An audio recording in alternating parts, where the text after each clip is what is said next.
حضرت نعمان بن بشیر رضی اللہ تعالیٰ عنہ جو حضرت مسلم بن عقیل کے ساتھ کوفہ میں سختی نہ کرنے کی وجہ سے گورنری سے معزول کر دیے گئے تھے، یزید نے انہیں بلایا اور کہا کہ حضرت امام حسین علی مقام کے اہل و عیال کو مدینہ منورہ پہنچانے کا انتظام کرو۔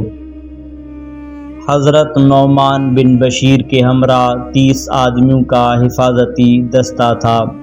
وہ اہل بیت کو لے کر مدینہ روانہ ہوئے اور راستہ بھر نہایت تعظیم و تکریم کے ساتھ پیش آتے رہے۔ مدینہ منورہ کے لوگوں کو واقعہ کربلا کی خبر پہلے ہی پہنچ چکی تھی۔ جب یہ ستم رسیدہ قافلہ مدینہ شہر میں داخل ہوا تو اس قافلے کو دیکھنے کے لیے تمام اہل مدینہ اپنے گھروں سے نکل آئے۔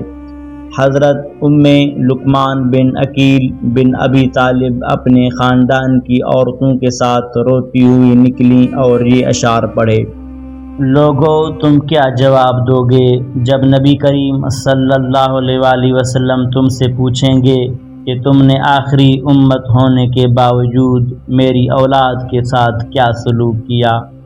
ان میں سے بعض کو تم نے اسیر کیا اور بعض کا خون بہایا۔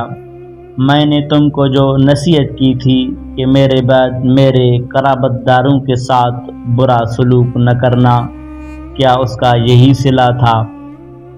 تمام اہل مدینہ، حضرت محمد بن حنفیہ، ام المؤمنین حضرت سلمہ اور خاندان کی دیگر خواتین بھی روتی ہوئی نکل آئیں۔ قافلہ سیدھا نبی کریم صلی اللہ علیہ وسلم کے روضہ اقدس پر حاضر ہوا۔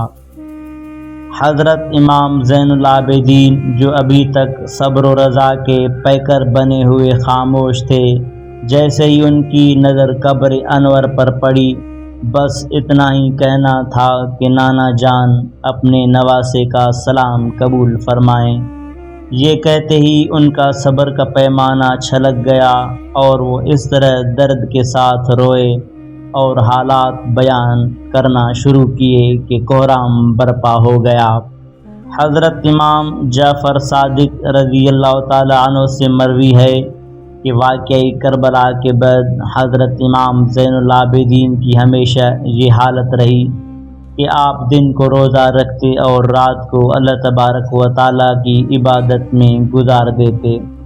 افطار کے وقت جب کھانا اور پانی سامنے آتا تو آپ فرماتے کہ میرے باپ اور بھائی بھوکے پیاسے شہید ہو گئے، افسوس یہ کھانا اور پانی ان کو نہ مل سکا، اور وہ رونے لگتے، یہاں تک کہ بمشکل چند لقمے اور چند گھونٹ پانی کے پیتے۔ آپ کی آنکھوں سے کربلا کا تصور اور دل سے باپ اور بھائیوں کی یاد کبھی محو نہ ہوئی اور عمر بھر آنکھیں اشک بار ہی رہیں۔ دعا ہے کہ اللہ تبارک و تعالی آل محمد صلی اللہ علیہ وسلم کی غلامی نصیب فرمائے۔